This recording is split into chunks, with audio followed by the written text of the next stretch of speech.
ने एक डंडा उठाया और गधे को मारने ही वाला था कि अचानक उसके हाथ रुक गए। आखिर क्यों? आखिर क्यों? क्यों जमींदार की फसल मैंने जानबूझकर खराब की है रामू? इसके पीछे मेरी एक योजना है। गधे के मुंह से इंसानी आवाज सुनकर रामू चौंक गया। वो डरते हुए घर के अंदर भागा और सारी घटना अपनी पत्नी को बताई। क्या वास्तव में इसने इंसानी आवाज में बात की? हाँ गौरी वास्तव में। गौरी रामू के साथ गधे के पास आ पहुंची। तुम्हारे पति से ही कह रहा हूं। हे भगवान, ये क्या देख रही हूं मैं? रामू, जाकर इस गधे को जंगल में छोड़ आओ। पता नहीं ये कौन है। ये गधा नहीं, जरूर कोई राक्षस या पिशाच है। नहीं, मैं ना कोई राक्षस हूं और ना ही पिशाच। तो फिर तुम हो कौन? अगर मैं तुम्हें खुद बताऊंगा तो तुम यकीन नहीं करोगे। इसीलिए चाहता हूं कि तुम आज रात मेरे साथ जमींदार के खेत चलो और मेरी मदद करो। नहीं, मैं जमींदार के खेत में नहीं जाऊंगा। गौरी ने गधे की आंखों में गहरी उदासी देखी और उसके मन में अचानक करुणा जागी। ना जाने क्यों मुझे लगता है हमें गधे की बात माननी चाहिए। है हाँ, पहली बार तुमने कुछ कहा है गौरी। तुम्हारी बात मैं जरूर मानूंगा।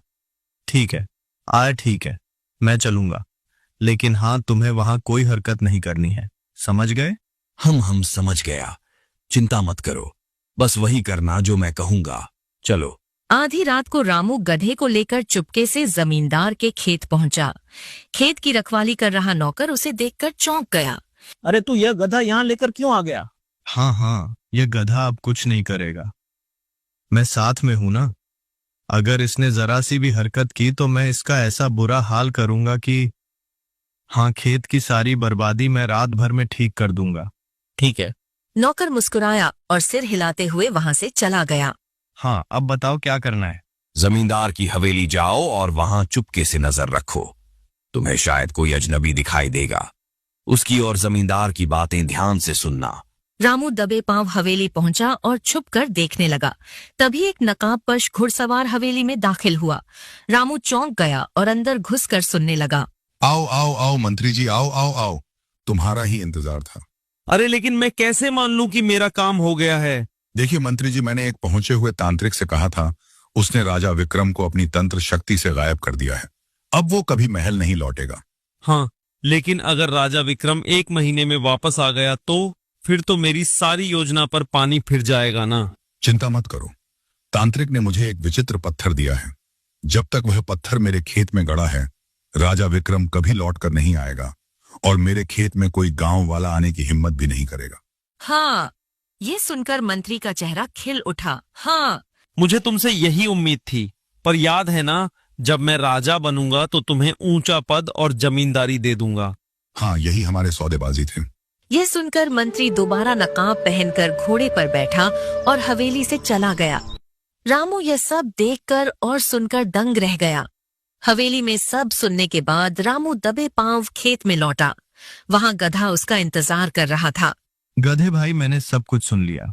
जमींदार और मंत्री दोनों राजा विक्रम के खिलाफ षड्यंत्र कर रहे हैं, लेकिन आखिरकार उन्होंने हमारे राजा को गायब कहाँ किया है?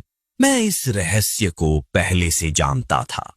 इसी कारण मैंने जानबूझकर खेतों में तबाही मचाई ताकि जमींदार तुम्हें यहां लाए और फिर मैं तुम्हें हवेली पर नजर रखने के लिए भेज सकूं। हो, मतलब तुम सब कुछ पहले से जानते थे? हाँ, अगर तुम्हें अपने राजा को बचाना है तो अब एक ही रास्ता है, उस खेत में दबे हुए पत्थर को ढूंढना। रामू का दिल जोर जोर से धड़कने लगा। हाँ, अगर मामला मेरे राजा की जान का है तो मैं पीछे नहीं हटूंगा। मंत्री की शक्ल से ही झूठ झलक रहा था। अगर वह राजा बन गया तो सारी प्रजा मुसीबत में पड़ जाएगी। मैं खोजूंगा उस पत्थर को, चिंता मत करो। पूरी रात रामू खेत में इधर उधर तलाश करता रहा। अंधेरे में मिट्टी खोदता, घास उलटता और उम्मीद लगाए। आखिरकार सुबह की पहली किरण में उसकी नजर एक अजीब पत्थर पर पड़ी जो रंग बिरंगी किरणों से चमक रहा था। हाँ, यही है वो पत्थर। हाँ, यही वो शापित पत्थर है। अब इसे लेकर चलो साधु महाराज के पास। रामू गधे को साथ लेकर सीधा उस साधु के पास पहुंचा जिसने उसे गधे के बारे में बताया था। उसने पूरी घटना सुनाई और पत्थर साधु को सौंप दिया। देखो रामू, इस पत्थर में असीम तांत्रिक शक्ति है। अब देखो इसका अंत। ओम। साधु ने पत्थर को जमीन पर रखा और मंत्रोच्चार करने लगा। अचानक पत्थर से चिंगारियां उठी और आपकी लपटें फूट पड़ीं। देखते ही देखते पत्थर राख में बदल गया। तभी जमीन हिल गई और रंग बिरंगी रोशनी के बीच गधा बदलने लगा गई। हे भगवान, ये क्या हो रहा है? और अगले ही पल गधे की जगह एक वृद्ध लेकिन तेजस्वी राजा खड़े थे। वही राजा विक्रम। राजा विक्रम तो इसका मतलब आप ही गधे के रूप में थे। देखा रामू, मैंने तुमसे पहले ही कहा था ना कि तुम्हारी किस्मत में राजयोग लिखा है। मैं अभी तक कुछ समझा नहीं साधु महाराज। बात बहुत साधारण है रामू। राजा विक्रम की कोई संतान नहीं है और इसी बात का फायदा राजा का मंत्री उठाना चाहता था, लेकिन वो सीधे तौर पर राजा पर आक्रमण नहीं कर सकता था। इसीलिए उसने दूसरा रास्ता चुना। उसने हरियापुर गांव के जमींदार की मदद ली और उसे राजा विक्रम को रास्ते से हटाने के लिए राजी किया। जमींदार तंत्र मंत्र में ज्यादा रहता था, इसीलिए वह एक तांत्रिक से मिला। उसने तांत्रिक के सामने यह प्रस्ताव रखा कि काले जादू से राजा विक्रम को खत्म कर दो, मगर तांत्रिक ने कहा कि मैं कुछ ऐसा करूंगा जिसकी कल्पना भी किसी ने नहीं की होगी। जब भी राजा विक्रम शिकार करने जाए तो मुझे बता देना। कुछ दिन बाद जब राजा विक्रम शिकार करने गया, तभी तांत्रिक वहां पहुंचा और अपनी शक्तियों से राजा विक्रम को गधे में परिवर्तित कर दिया और उसका असली रूप एक विचित्र पत्थर में कैद कर दिया। और वह पत्थर जमींदार को दे दिया और कहा उसने कि जब तक यह पत्थर तुम्हारे पास रहेगा, राजा विक्रम महल नहीं पहुंच पाएगा। मगर तांत्रिक यह नहीं जानता था कि समय बदल भी सकता है। एक दिन राजा विक्रम गधे के रूप में मुझे मिला और उन्होंने अपनी सारी व्यथा सुनाई। मैंने राजा विक्रम को भरोसा दिलाया कि समय आने पर सब ठीक हो जाएगा।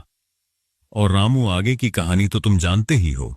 हाँ चलिए ठीक है, महाराज सुरक्षित हैं, यह सुनकर मैं बहुत खुश हूँ। और रामू, मेरी कोई संतान नहीं है। तुम ही मेरे उत्तराधिकारी हो और तुम ही इस राज्य के अगले राजा हो।